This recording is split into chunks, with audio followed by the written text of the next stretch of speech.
看宝岛家乡一个老师到泰国参加煮食比赛，伊所做的挂包摕到世界金牌。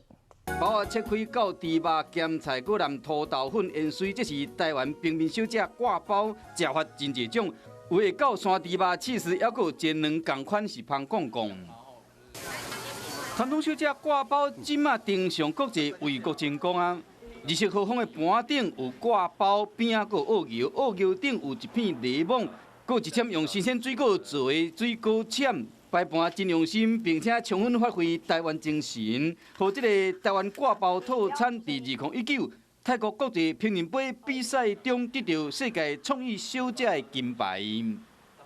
控吧这个部分比较油，比较腻。那我觉得说，搭配个台湾特有的柠檬爱玉是一个非常好的一个组合。伊是宝岛家乡的产品科老师，伊山青对台湾小姐特别介意，尤其是介意挂包。爸爸买了一个挂包给我吃，那我觉得说这个部分的话，